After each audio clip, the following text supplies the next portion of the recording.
Agora, na prática, Perrucho, o que você acha, cara? Que, assim, pô, a gente tá falando de mastermind e tal, mas e na prática? O que você acha que tem que fazer para formar um bom mastermind? Assim? Posso contar uma história prática? Uhum. Eu acho que quando eu estava na faculdade, tinha um movimento chamado Empresa Júnior. Uhum. E a gente fecha projetos na Empresa Júnior. É basicamente uma iniciativa que tem vários alunos universitários que trabalham para vender projeto, elaborar estratégia de marketing, para vender. E é bem legal. E eu fazia parte de uma empresa júnior chamada Fluxo, era lá do FRJ. E eu me lembro que teve uma vez em que eu vendi meu primeiro projeto. Estava eu e um amigo. A gente tinha acabado de fazer uma reunião de negócios para vender para uma panificadora um estudo de layout. Basicamente, era o que a gente estava fazendo, como fazer a engenharia de produção. E aí a gente foi comemorar. Foi num bar, perto da sala onde a gente tinha feito a reunião. Foi tomar um chopp. E a gente começou a conversar. Cara, que maneiro seria se a gente pudesse trazer um veículo de informação que trouxesse conhecimento sobre negócios, só que de forma jovem.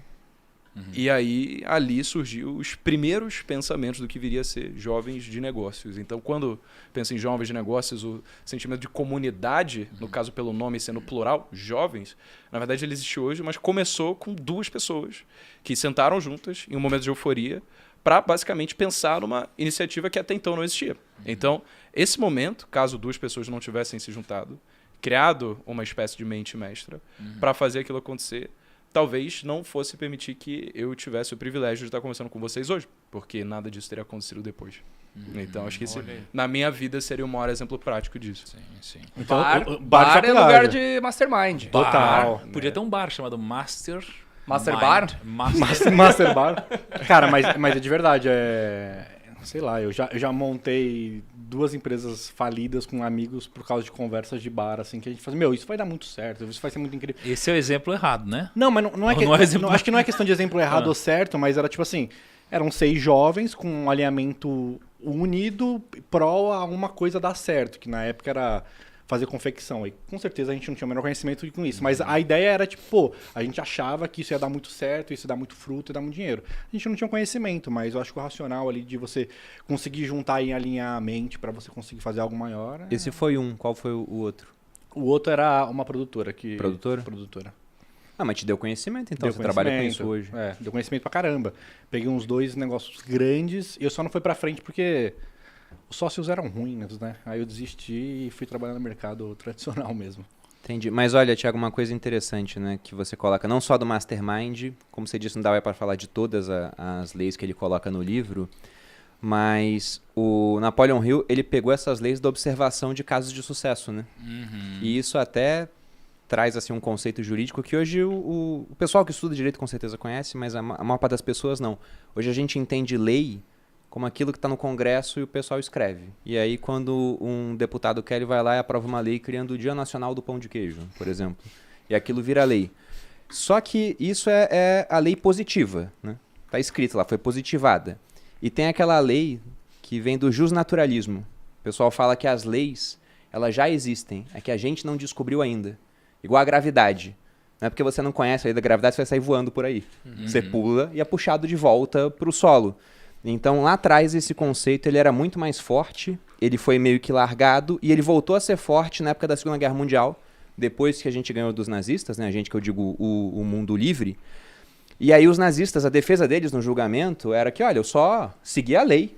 Na lei tá aqui, que eu podia tirar o patrimônio do judeu, por exemplo. Eu não fiz nada de errado, eu estava cumprindo ordens e seguindo a lei. Porque os nazistas criavam as leis que eles queriam seguir. Mas, pelo jusnaturalismo, a gente sabe que certas coisas são erradas. Então, o Napoleon Hill, ele não escreveu que o Mastermind é uma lei. Ele só descobriu que o Mastermind é uma lei. E se você for ver, não tem um caso. Não vou falar que não tem um caso de sucesso, talvez tenha. Mas alguém criou alguma coisa muito grande sem ter feito um Mastermind. É muito difícil, porque ninguém cria algo grande sozinho. É verdade. Cara, olha só. Tem uma história para ilustrar isso daqui sensacional. Eu vou contar ela amanhã no desafio, mas para quem está aqui agora, eu vou introduzir isso daqui primeiro. Olha que interessante. Contam que numa carpintaria houve uma vez uma reunião entre as ferramentas. Olha que loucura isso aqui. E as ferramentas estavam brigadas. O martelo exerceu a presidência. Porém, a assembleia o notificou que tinha que renunciar. Qual que era a causa disso? É porque ele passava o tempo todo golpeando e fazendo barulho. Então o martelo ficava golpeando e fazendo barulho. Aí o martelo falou, beleza, eu sou culpado? Tudo bem. Mas então eu quero que o parafuso seja expulso. Por quê? Pô, porque ele disse, né, que o parafuso tinha que dar muitas voltas para que servisse para alguma coisa. Aí o parafuso pegou e falou, o quê? Então tá bom, eu saio. Mas eu quero que a lixa seja expulsa também. E aí, por que ele pediu para a lixa ser expulsa? Porque falou que ela era muito áspera e sempre tinha atrito com os demais. Aí a lixa falou, beleza, quer que eu saia? Eu vou sair. Mas a condição é que expulse também o metro. Por quê? Porque sempre passava medindo os outros segundo a sua medida.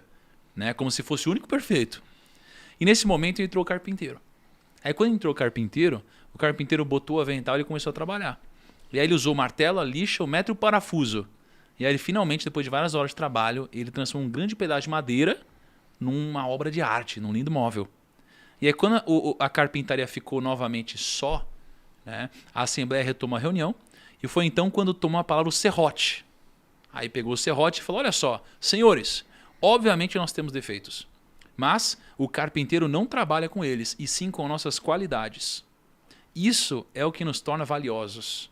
Não foquem apenas nos nossos pontos negativos, e sim na utilidade dos nossos pontos positivos. Aí a nossa Assembleia então chegou à conclusão de que o martelo era forte, o parafuso unia e dava força, a lixa era especial para afinar e limar asperezas, e observaram que o metro era preciso e exato. E foi aí que perceberam que com as suas mentes negativas jamais se poderiam unir e trabalhar em direção a um único propósito. Mudaram as suas mentes para pensar em harmonia e se sentiram então uma equipe capaz de produzir móveis de qualidade juntos. Olha. Isso é um mastermind. Foda. É Muito quando foda, você foda. junta todo mundo de uma forma harmônica ao invés de uma forma desarmônica, e você une a qualidade de todos e você consegue formar uma coisa muito mais poderosa. Por uma simples inversão de pensamento, de parar de olhar para as deficiências dos outros. Então você vê muitos times tendo atrito porque você só fica olhando para as deficiências dos outros no time. Mas se a gente passa a olhar para as qualidades de todos no time, cara, a gente vai de uma coisa ruim para uma mastermind positiva que vai construir uma obra de arte.